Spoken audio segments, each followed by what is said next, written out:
Hello, my name's Claire Murray. I am Managing Partner of Specialist Partnership Employment and Regulatory firm CM Murray, and I'm absolutely delighted to introduce you to our newest partner, Emma Sangeelee, who is a Specialist Partnership and Employment Dispute Partner.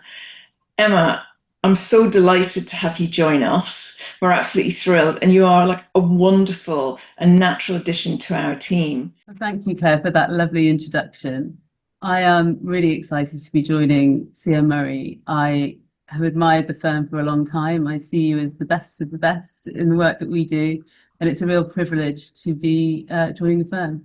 So, Emma, one of the reasons you are such an amazing fit for our team is that you've got this huge experience in advising very, very senior executives and partners, as well as employers, in a wide range of issues. But you are particularly known for your brilliant handling of discrimination and whistleblowing disputes, particularly sort of complex, high-value disputes for very sophisticated, very senior individuals. What is it that you particularly love about those type of cases? The clients, tend to be high achievers with really interesting roles. So it's a real privilege to be able to work with them and get an insight into their industries and how things work. So they're great clients to have.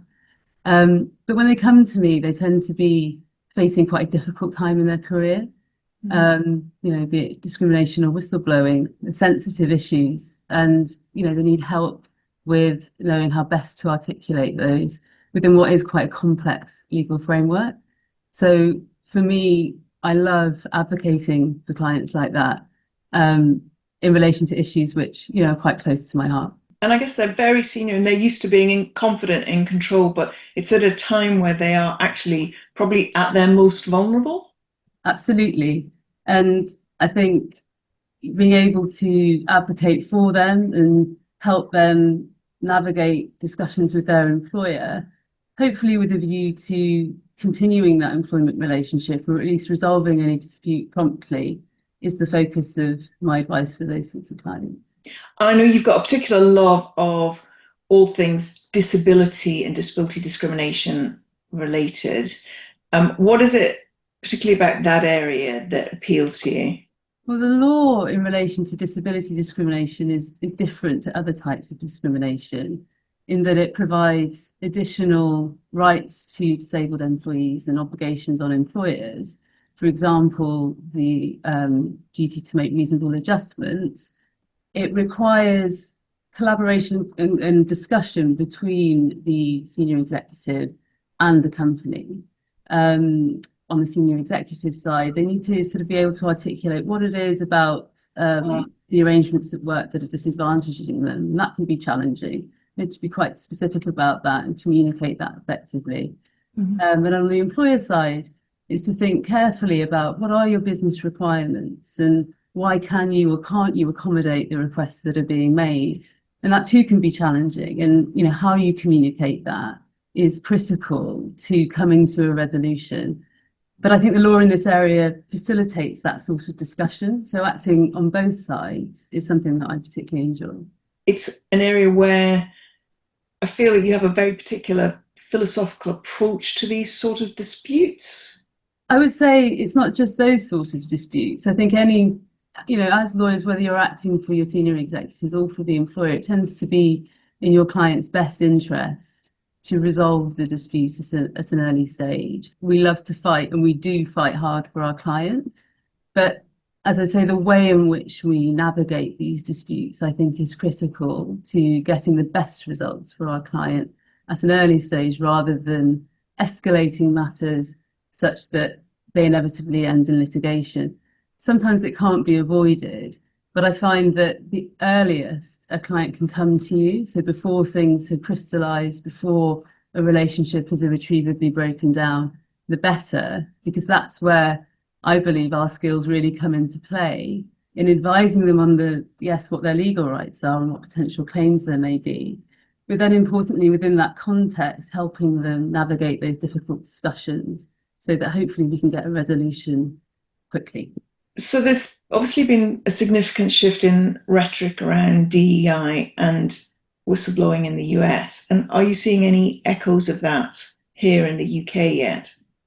think we have seen echoes of that, particularly following the recent local elections. What that issue is that there's this move to ban DEI initiatives in favour of so-called merit-based recruitment policies.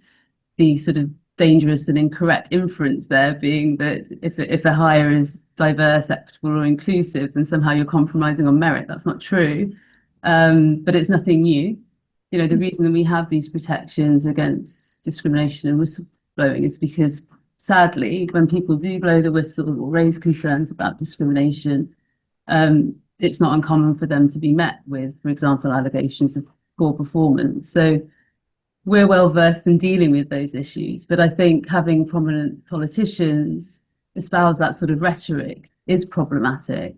And again, I think just draws more sharply into focus the need for individuals and for companies to come to us early so that we can help them navigate those sorts of disputes. Particularly for individuals, I think it can be really challenging to know exactly what the issue is or how best to articulate it. You know, sort of roughly that you're not being treated in the right way.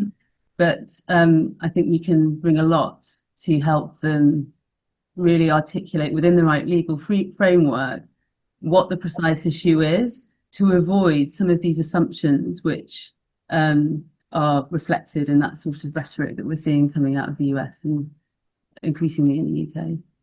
So you are going to be speaking at the IFSI conference on Tuesday, the 17th of June, and your panel is Dad Shift.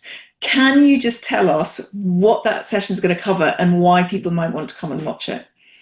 So the session is looking at whether there has been this shift towards fathers having more rights in terms of leave and pay when they have a child.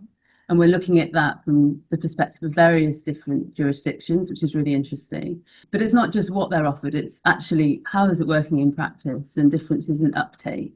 So it's a really interesting session to see the different viewpoints from professionals from different jurisdictions engaged in these interesting topics, and also the attendees as well, hopefully will pipe up with their experiences. So it's just a great opportunity to mix with peers and engage in some really interesting issues.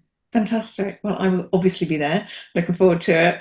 And finally, outside of work, I mean, it's a little bit cheesy, I will admit it, but what makes your heart sing? I'm quite simple. You know, I love being in nature. So I take the opportunity to do that as much as I can. And also, you know, I'm a people person, so I like hanging out with my friends and family. It's hard to get much better than that. So thank you, Emma. I mean, again, we are absolutely delighted to have you join the team. Really looking forward to working with you.